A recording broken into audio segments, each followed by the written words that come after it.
Okay, so we're live with Lau. Hello? And I would like to look at Venus after all. Okay. So we're gonna do Venus in Virgo in the eighth. She's Okay. super fun. So what do you immediately think of? I was a ballerina for 17 years. Uh-huh. Okay. Perfectionistic, Virgo, Mercury ruled. Well, tell me more about that. What is it like to do ballet? It's very precise. It's devotion to the craft for sure, but the amount of nuance and fluid movement that's required is pretty daunting. And there comes a hypercriticism involved, or there's a hypercriticism involved in every movement and every Uh, position and all of that. So there's a lot of that. You have to have a specific body type because the instructors will um, harass you if you don't. There's that. Well, my mom was the one that wanted me to do ballet. So it was like the other people's dreams, eighth house. Well, not dreams, but other people's, just other people wanting me to do it. And Venus ruled my fourth house, so there was a lot going on. Fourth house Venus, um, in that regard. But what do you see no, when that's you see an also eighth house amazing. Venus? No, that was amazing what you okay, I was thinking about the Virgo in that. The Okay, Virgo being because it's an earth sign, so the physical world, so the body. yeah, And all of the bones and structures and the exact movements that the body can make. So that discernment, that like focus of your mind on understanding the relationship between the structures in the body. okay, That's where I feel the Virgo very much. okay, And so that comes naturally to you also. yeah.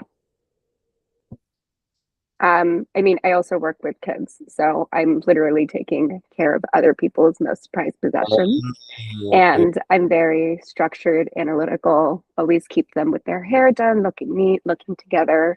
The systems in which I thrive in are very structured and making sure that this is what we do, then this is what we do, then this is what we do. A lot of over communication.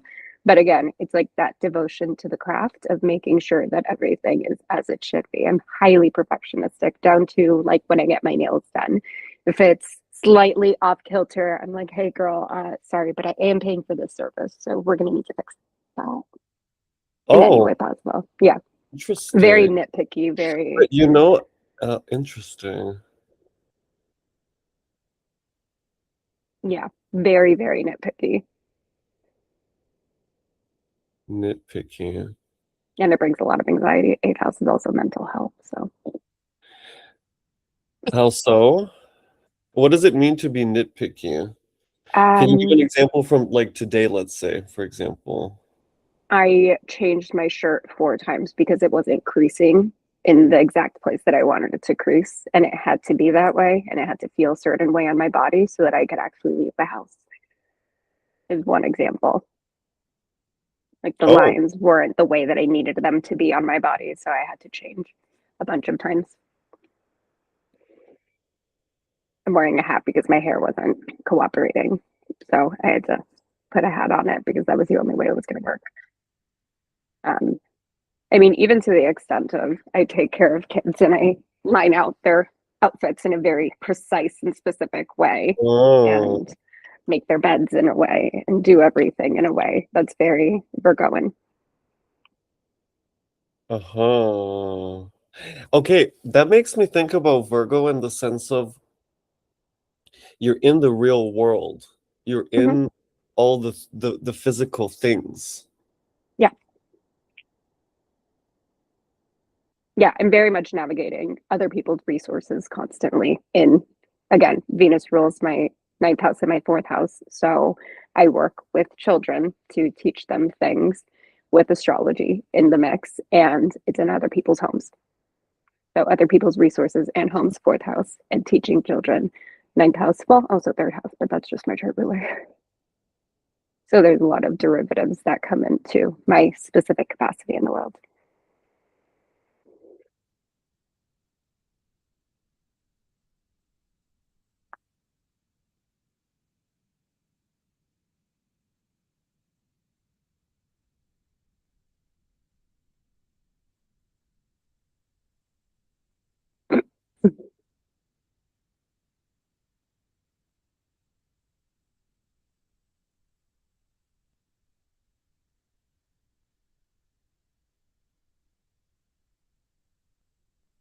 I can't tell if you're buffering or if you're thinking.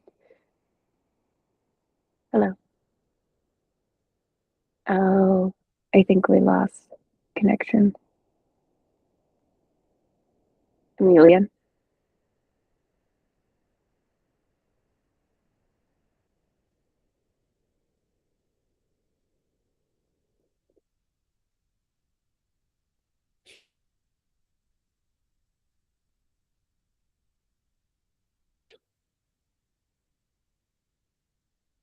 Hello. Hello.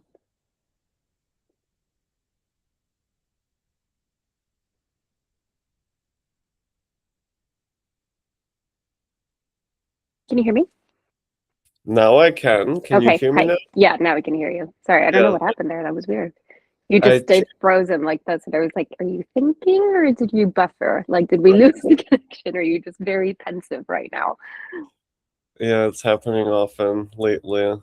Um, Mercury retrograde. It happens. right, exactly. And you're a Taurus rising, so in your third But house it's to boot. specifically about Mercury being under the beams of the sun. That's how I Yeah. see it. Yeah. It's frying everything up. Yeah. Yeah. Okay, so back to Venus and Virgo. Oh, it makes me think about magazines. In what way? Reading them, I wouldn't say uh, that I'm a magazine person. I read a lot of books, but not magazines. books. Yeah.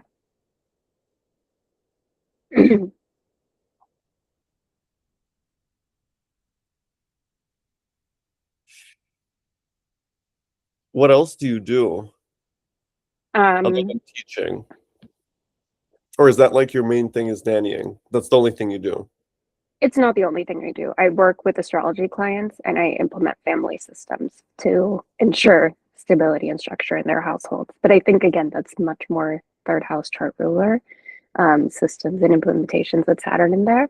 Um, I do a lot of yoga. I do a lot of body movement. I spend a lot of time outdoors. I am very precise about my diet and my nutrition. So I'm very Mm. specific about what I put into my body and what I put on my body, whether it be skincare or deodorant or lotions or perfumes. I think that's pretty Virgo and just being kind of anal Totally. about everything.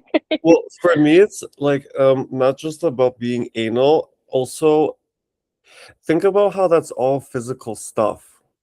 Yeah, Earth, like you're in the world, and it's all the different things because I don't pay attention to any of that. really. Yeah, never. Like I don't care. I wear the I same couldn't clothes. imagine. It's I, I don't wash it for like a week at a time. I'll just wear the same exact outfit. oh, well, I change like 4 times a day and I shower 3 times a day. Okay. Yeah, very, very clean. I know that with Virgo, it's either one or the other. It's very like earth crunchy vibes or insanely OCD, neat, clean, must not smell like anything unless it's something I decide I want to smell like. And I'm on that side of it. I will I'm say that I very, feel Saturn in that yeah. I mean, you're he's my chart so ruler. overbearing with it. Yeah, and also for me that Venus is approaching an opposition with him. So in Yep. fact, they are opposing. Yeah. They're moving towards each other. So I feel that too. Yeah, in my progress chart, I already went through my Saturn Venus opposition, and that was actually when I stopped doing ballet professionally. It was also Mm. Uranus opposing my sun, and that's when I had my injury. Um, so that was super fun. But yeah, I could definitely see the Saturnian aspect of it all because it is very intense all the time. My brain Yeah, doesn't stop with the analytical remarks at all, interesting. ever.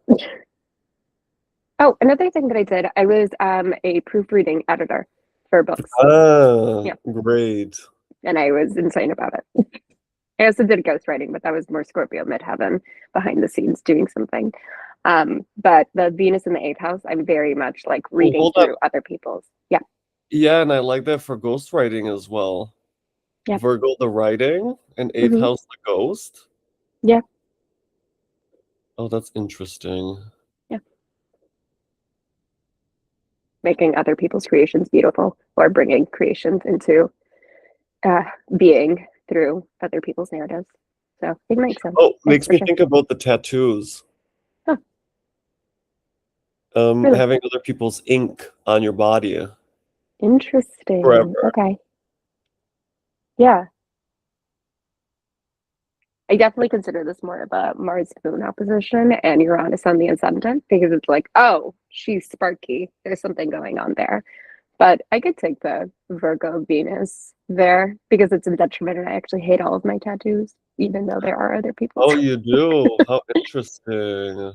Yeah, I lived in New York and I had a tattoo apprentice that lived above me and he used my body as a canvas in practice. So there's a lot of things that don't make sense. Like this is grammatically incorrect and it drives me insane. It says Okay, in great instead of I'm great. Virgo okay, so detriment.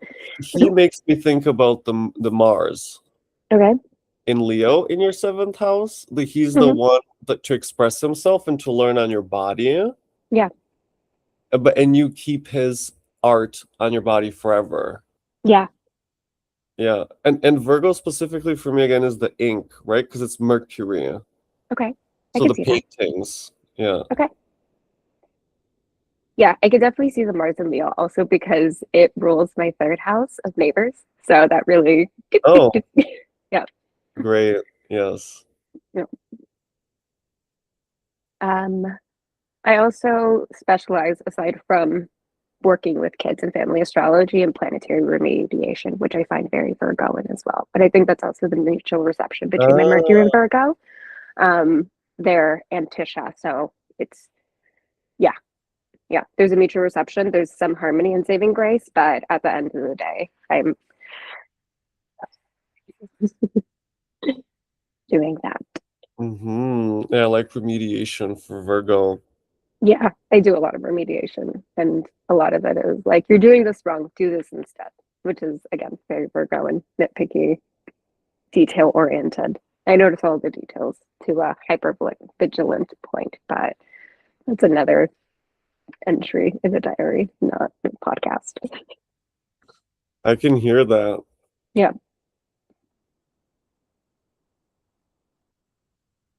I can see you helping other people appear their best. always. Yeah, I'm like a little kid stylist, and everywhere I go with her, they're like, "Oh my God, she's always the best dressed. We already know that she's gonna look the best." Yeah, that's my Uh-huh. magical touch, making Uh-huh. other people look good. It's always kind of been like that. I I'm made my mom feeling look like good with the ballet, made my parents look good when I graduated early, did the ballet academy. It's always been very boosting others' images. ah, Yeah. I'm seeing florals. Yeah, like flowers. In what regard? Um, just around as an accessory, as something to give, as something to receive, as something to tend to. Um, I mean, my primary love language is acts of service, but it's also gift giving. And if you give me flowers every week, I'm gonna stay with you forever. But I also notice if you don't get me flowers one week, and then it's detrimental to my well being and la la la. Very Virgo Ah, Venus.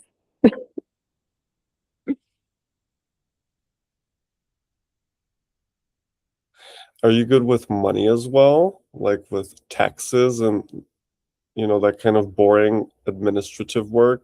Yeah, I mean, I've had a 401k since I was 16. So I've Uh-huh. been very, but I think that's also Jupiter in my 12th. I don't know. It's got a whole sign trine to my Venus. So I think that I am just one of those lucky people. Jupiter rules my second house. It's in detriment, but it's also very hardworking, opposed by my Venus.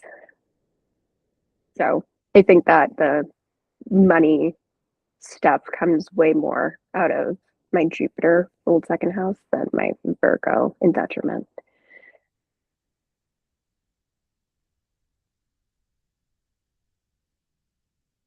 That's interesting. Um,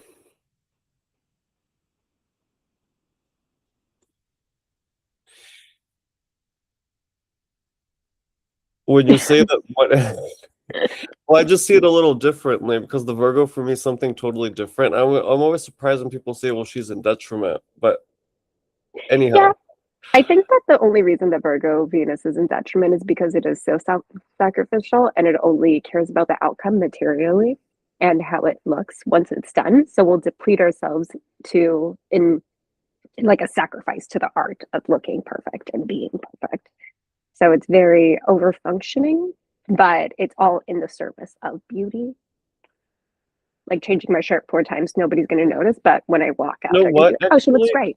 that makes me think about your Jupiter in Capricorn. What you're describing just now, like the overdoing things. Okay. For example, how you make things perfect, even no one will notice, but you went through the work for yourself and you do it constantly. So there I feel the Jupiter in the 12th Capricorn. Okay. Do you see that? I could see it. Yeah, for sure. I think that the Jupiter in Capricorn is more of the more of the workhorse in my chart, and Venus in Virgo is more of like the assistant that makes everything look pretty. So Jupiter in Capricorn kind of hoards all of the potential of making things beautiful, and then when Venus comes into the chat, she puts everything in order so that it looks perfect. But I could be wrong. Uh-huh.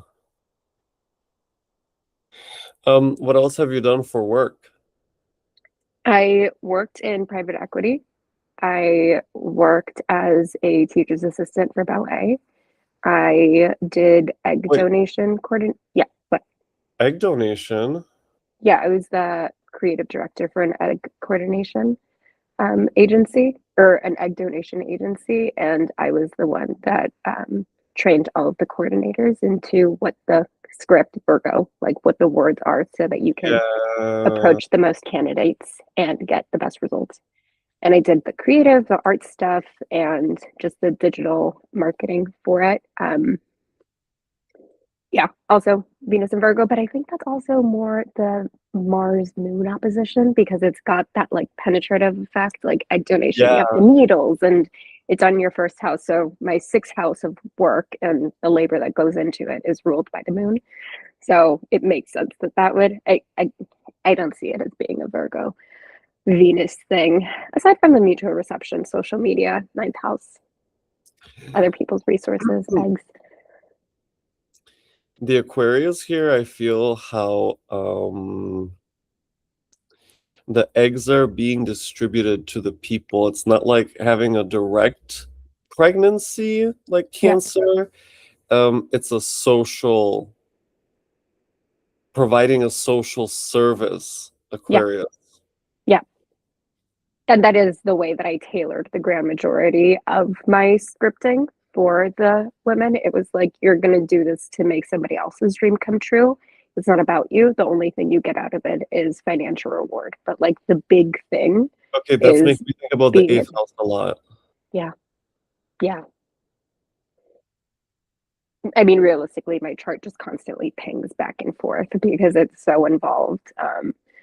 You could also just put Uranus on the ascendant. Like I was the spokesperson for fertility clinic. Uranus is innovation, and the Mars opposition in a whole sign opposition. It's Mars. So like you're working in an artificial insemination or IVF, and then you're doing the Mars thing, which is making it happen. Uh-huh. Children, Leo. So making children happen. Yeah, my chart pings around a lot. The Mars in Leo makes me think about the advertising Yeah, to make it seen, to make the enterprise be known. yeah, And also, because it's something kind of,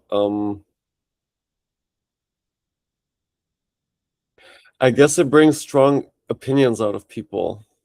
yeah, yeah. Very strong opinions. So that makes me think about the Mars in Leo too.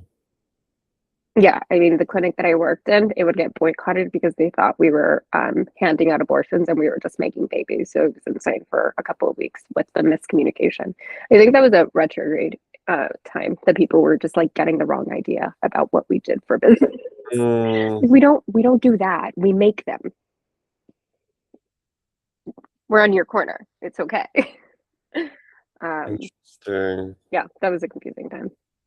Pretty sure that was Mercury retrograde in Sag. Yeah. Makes me think also, like, the zero water, just the way that you communicate is, you're very like Dry. logical. Yeah, dry, very dry. Yeah, the only placement that I have is my midheaven in Scorpio. And she doesn't like being perceived or known, so She's thirsty. she's not. She's like, dry me out. I don't care. I'm fixed water. I'll be ice if you need me to be. Um, yeah, I mean, it's definitely interesting to move through the world without having the somatic experience of understanding your emotions and it just going instead of into your body, just straight to your brain. Which I think is also the Virgo Venus, like sensuality, romanticism, and all of that. I think of it in a very robotic way when it comes to relationships. It's like, are you going to give me stability? Can I help you? Can you help me? Will you help me help you? If that's not the case, then Mars Moon, I'm out. I'm I was talking about this with another astrology peer, and it was like, yeah, I mean, that Mars moon, it's not that I don't get a handle on my anger, it's that I tend to isolate when I realize it's not working. And if I isolate, it's the end. I'm not going to come back. So my breakups are very abrupt and immediate, and it's because my values, eighth house, don't align um, with whatever's happening in the dynamic. So I just break up really quickly and don't go back. There's no recurrence in the dynamics. Super fun being all air and fire. So fun. Hmm. Mm-hmm. Okay, very good.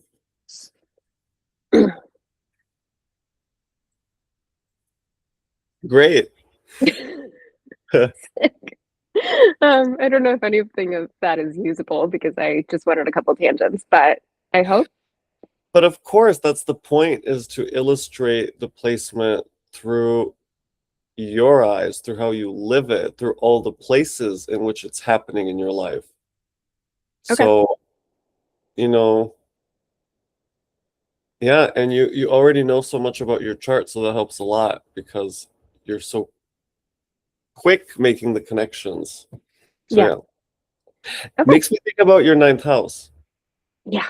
And I have Mercury conjunct Chiron. So it's like that wounded healer energy of like, is anybody listening? Do you know the truth? Can I tell you the truth? Please? Yeah, it's my chart's an interesting lived experience. I'll say that for sure. But yeah, I hope it was fruitful for you. Yeah. All right. I'm gonna stop recording.